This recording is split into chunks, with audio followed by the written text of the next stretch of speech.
අපි අද දාට කීරණට් කලවල එකක් තෙල් දාගන්න. ඉස්සෙල්ලාම සෝස් පෑන් එකක් කොටේ තියලා මේක තියලා මේක රත් වෙන ෂුටක් තියලා තෙල් ටිකක් අවශ්‍ය කරලා තෙල් පොඩ්ඩක්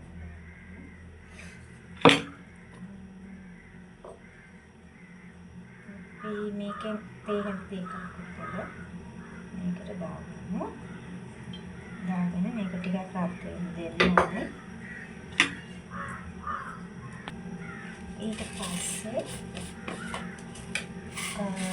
උළු පාල් ඊළඟට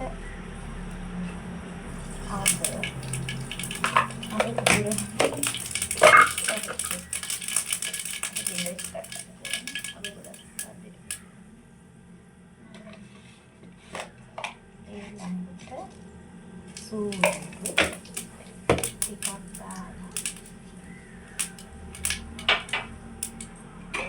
එතන තියෙන්නේ කුරුඳු පොතු. මේකට කරාඹුණු නම් අවශ්‍ය වෙන්නේ නැහැ. කුරුඳු පොතු ටිකක් දාගන්න. ඊට පස්සේ අපි ලුණු මික්ස් දාන්න කලින් මේ කීරමීන් ටික හොඳට සෝදන්න ඒක දාන්න. කීරමීන් ටික දැදීම නම් රසයි. ඒක ලුණු මික්ස් දාලා කීරමීන් දාලා මික්ස් කරලා ඒකල කැන්සියනවා. මේ විදිහට හදලා බලන්න. මේක ටිකක් හරි යම් හදන විදිහට ටිකක් රසයි. ඒකකට ටිකක් හදලා බලන්න. ඊට පස්සේ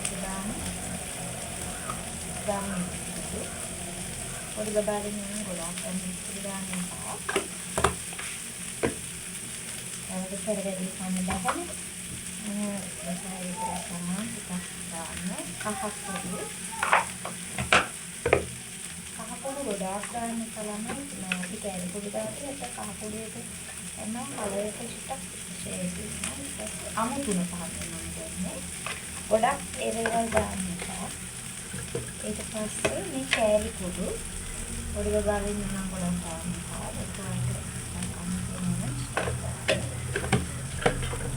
මේ ඔයාලට තේරෙන්නේ නැති. Oh my god.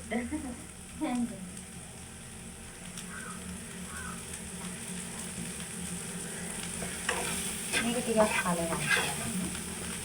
කලවම් කරලා ඊට පස්සේ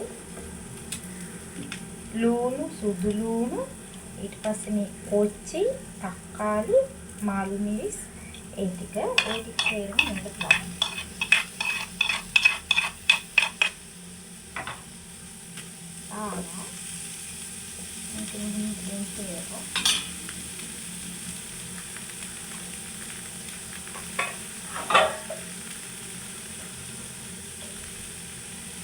චුට්ටක් වතුර බින්දු දෙක තුනක් මේකට දාන්න. මේක හොඳට තෙලේ තැම්බෙන්න දෙන්න. ඊට පස්සේ අපි රාම්පේ කරපිච්ච ටිකක් දාලා ආයෙත් චුට්ටක් කලවම් කරනවා.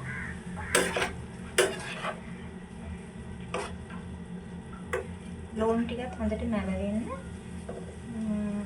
කවරල හොඳට ෆ්‍රයි වෙන්න දෙන්න ඕනේ. ඒකට ගොඩක් තද ගින්දර දාන්න එපා. අඩු ගින්දර සාමාන්‍ය විදියට. මේ කවරල වල ලුණු තියෙන නිසා ගොඩක් ලුණු එකතු කරන්න එපා. ලුණු වලට පුංචි පොඩි ප්‍රමාණයක් ටිකක් විතර ලුණු පොඩක් එකතු කරන්න.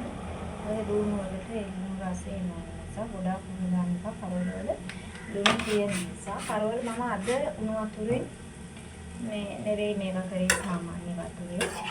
උණු වතුරෙන් මේවා කරත් නම් ලුණු ටිකක් අයින් වෙනවා. ඒකට අද මම මේවා කරේ උණු වතුරෙන් නෙවෙයි. කරවල ලුණු අයින් කරන්න උණු වතුර දාන්න පුළුවන්. ඊට අමතරව පොල් වතුර මේවා කරන්න පුළුවන්. එතකොට කරවල ලුණු ගතිය අයින් වෙන්න පුළුවන්. මම අද කරලා තියෙන්නේ සාමාන්‍ය වතුර. ඊට මේ කලවම් කරලා මේක අහලා කවිනාඩි දෙක තුනක් හදාගන්න. ළමයි මේ බලන්න මගේ කරවල බැදුම හරි. ඉතින් හොඳට මේ වෙලා තියෙනවා. මේ කිරමීන් තමයි මේ කරවලාද තෙල් දාගත්තේ. කලර් එකේම හොඳට අරගන්න පුළුවන්. අර මේ අපි මුලින්ම තෙලට නිස් පන්නේ දාන්නේ නැතුව මොනවත් කැලි කුඩු එක අවසානට වගේ දාදී කලර් එක මේ විදිහට හොඳට ගන්න පුළුවන්. මේ තමයි මගේ කීරමෙන් බැදුම. දැන් ළමයි මම හදාගන්න යන්නේ අලකිරි හොද්දා. මේකට මම අල, ලුණු, සුදු ලුණු, රම්පි කරපිංච, කහ කුඩු, අබ කුඩු, සූදුරු කුඩු, අමු 3-5, ලුණු, ඊළඟට කුරුදු පොතු ටිකක් දාලා තියෙනවා. මම මේක ඉස්සෙල්ලම මේකට වතුර තමයි ගන්නේ, සාමාන්‍ය වතුර. මේ මම හදන විදිය. ඔතන බලන්න ඉතින් try කරලා මිරිස් කුඩු දාන්නේ නැහැ. මේ බලන්න මෙන්න මේ ඔයගොල්ලන්ට පේනවා ඇති. මේ විදියට වතුර දාලා මේක ලිපේතිල හොඳට චට්ටක් කලවන්න කරලා උඩු පාලට කීපයකුත් දාන්න මේකට. කරලා මේක හොඳට තැම්බෙන්න. මේකට ලිප පින්දෝ දාලා අපි වහලා තියෙන විනාඩි 5කින් විතර අපි බලමු කොහොමද. මේ තියෙන්නේ කරවිල සම්පූර්ණයක්. මම යාපයර එකේ තමයි මේ කරවිල බෙදගත්තේ. මේකට දාලා තියෙනවා ලුණු, අමු මිරිස්, උමලකඩ, දෙහි, ලුණු, ගම්මිරිස් කුඩු. ඒ ටික තමයි මම මේවා කරලා තියෙන්නේ. මම කරවිල බෙදගත්තේ තෙල් මේසෙක දෙකකින් වගේ යාපයර එකේ දාලා. මේක ගොඩක් පොඩි කරන්න එපා. එතකොට තිතවතිය වගේ එනවනේ.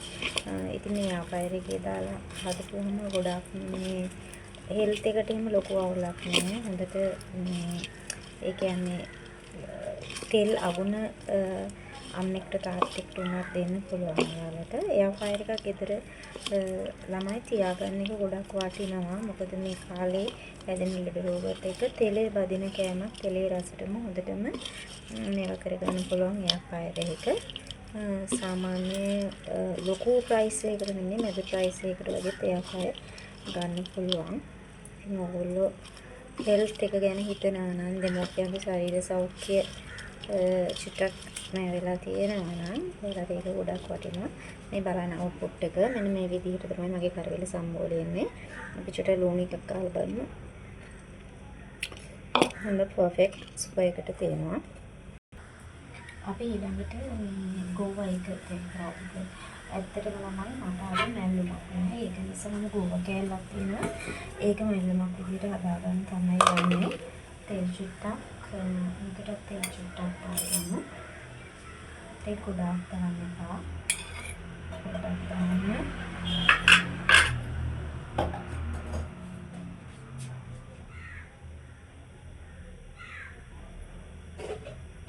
ඒක රත් වෙනකොට අබ පොඩ්ඩක් දාන්න. ගොඩාක් දාන්න එපා. චුට්ටක් දාන්න.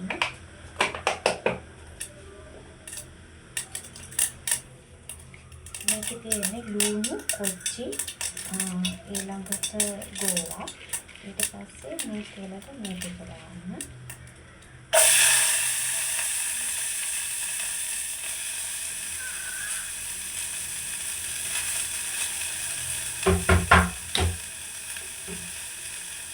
ලුණු පොඩ්ඩක් මේකේ දෙන්න අඩි කරන්න ඕනේ. ඒක මගේ හයිපෝ තියෙන අලකිරි හොට. ඉතින් මම තාම තිරගන්න ලුණු පොඩ්ඩක් දාන්න. ලුණු පොඩ්ඩක් දාන්න. පොඩ්ඩක් දාන්න. කහ කුඩු පොඩ්ඩක් දාන්න. ඒක තමයි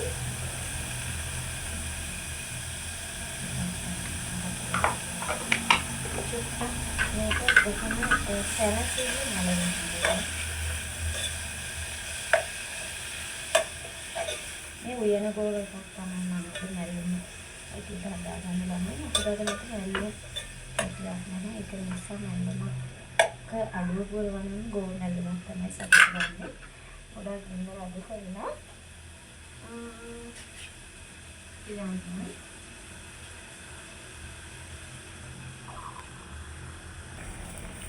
ළමයි මගේ මේ අල එකත් මිරිසට හොඳට තැම්පෙලා තියෙන්නේ.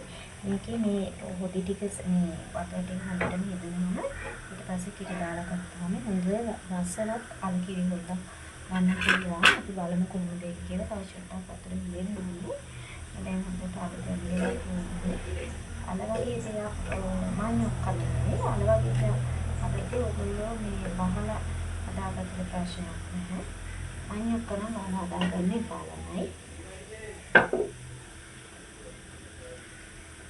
අපි බලමු මේක කොහොමද කියලා. මේ ගෝනම ඒකට නලගලා තියෙනවා. ඒකට අපි ඕල් ටිකක් එකතු කරගන්නවා.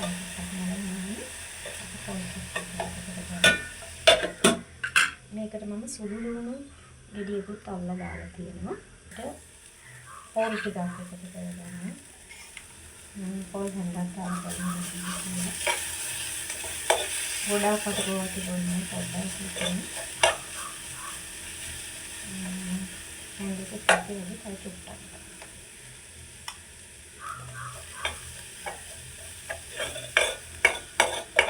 දැන් මේක හොඳට නැල්ලෙන්න දෙන්න. නැල්ලුමක් නැති වෙලාවට මේකත් එක්ක හොඳයි.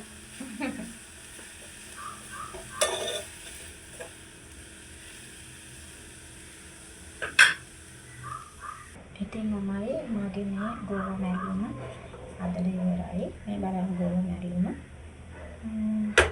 ඊට පස්සේ මම අල එකටත් කිරි දාගත්තා. ඒක පොඩ්ඩක් දුරව ගත්තාන් පස්සේ ඒකත් හරිය අපි ගෝවා මැල්ලුම අයින් කරගන්න.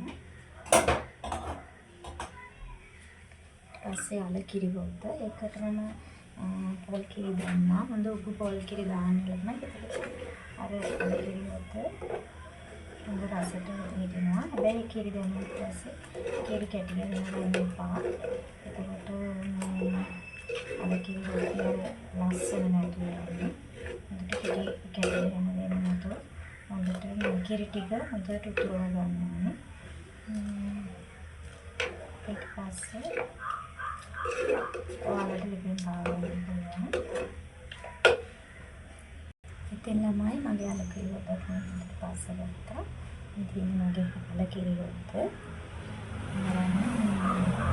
හොඳට රස වෙනවා. හොඳට පාටට පිට තියෙනවා. ඉතින් ළමයි අවසානට අපි මෝරු මිරිස් ටිකක් ගන්නවා. මේ තමයි මෝරු මිරිස්.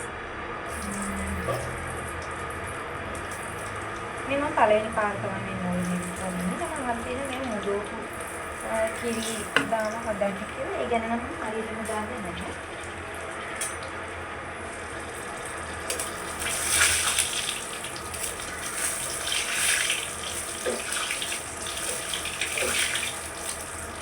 අඩු හින්දේ තමයි මම බඩගන්නේ. ඒක පරිලෝම. ඒ ටික හදලා මේ තියෙන මෝරු මිරිස් මේ බලන්න. මේ විදිහට වෙන අපි බලමු මේකේ ටේස්ට් එක කොහොමද කියලා. මගේ කුකින් වලට සේරම ඉවරයි. දැන් අපි ලියලා කරගන්නයි යන්නේ. එහා කෑම හදලා සේරම ඉවරුනාට පස්සේ ඔයගොල්ලෝ මේක ක්ලීන් කරගන්න. එතකොට මේ අපිට ක්වොලිටි එකට ටිකක්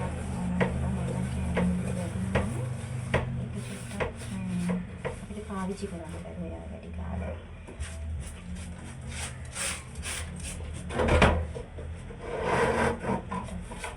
ලිපත් ක්ලීන් කරගන්න. ඉතින් මයි මගේ කුකින් වලට නම් ඉවරයි. මම ලිපත් ක්ලීන් කරගත්තා.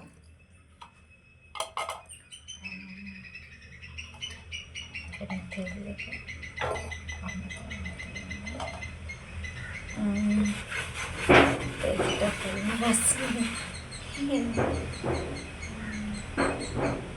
දැන් අපේ මේ ඩෙසර්ට් එකට මේ sugar pea මේ මොකයි කරද මට අමතක වුණා ළමයි විලසෙන් හදලා දාන්න ඉතින් බලන්න නම් මේ ඩෙසර්ට් එක ගන්න හම්බ වෙන්නේ.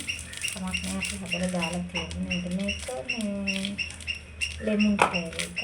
මේක sugar add කරන්නේ sugar free. හැබැයි ඉතින් sugar flavour එකට කැමති අයට නම් ඉතින් මේක එච්චරම සෙට් වෙන්නේ. මොකද මේක මේ ලෙමන් රස නිසා අඹුරු ගැටියක් වෙනවා. මේ කිරියකින් දාලා ඒකට හොඳට උතුරවගත්ත උණු වතුර දාලා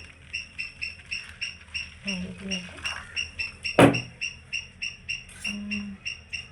ඇඳකින් හොඳට මේක දිය වෙන්න කලවම් කරලා හොඳට නිවුනහම ඩීප් එකේ විනාඩි 2ක් කියලා ඊට පස්සේ නෝමල් පීසර් එකට දාන්න සෙට් වෙන්න. එතකොට ජෙලි හොඳයි ළමයි ඇඟ උෂ්ණයටකින් මේකටම ජෙලි හොඳයි. සීනි අඩුවෙන් කන එක ඇඟට කොහොමද හොඳයි. ඒක නිසා තමයි අපි මේක මේ විදිහට තියන්නේ. ඉතින් ළමයි හැමදේම කෑම කඩලා ඉවරයි. මේ සුදු බත් එක තියෙනවා, මේ කීඩමීන් එක තියෙනවා, මේ ඊරට හදපු බටු එක, මේක කරවිල එක, මේ තියෙන මැල්ලුම, මේ තියෙන අලකිරි හොද්ද, මේ තියෙන මුළු මිනිස්. එහෙනම් ළමයි අපි අද සම්බුද්ධ පූජාව මේ ළමයි තියෙන්නේ දහවල මගේ සම්බුද්ධ පූජාව. උණු පැන් භාජනයක්, සිසිල් පැන් භාජනයක්, පැන් පාත්‍රයක්, මේ මගේ ආහාර. ඉතින් ඩෙසර්ට් එක සෙට් වෙලා නැහැ. ඒක නිසා ඩෙසර්ට් එක අද දවල් සම්බුද්ධ පූජාවට පූජා කරන්න හම්බ වෙන්නේ නැහැ. එහෙනම් අපි යමු සම්බුද්ධ පූජාව පූජා කරන්නට. ඉතින් ළමයි මේ වෙන්නේ අපි දවල් සම්බුද්ධ පූජාව බුදුරජාණන් වහන්සේට අනුමෝදන් කළා. ඉතින් අද දවස් මේ විදිහට තමයි.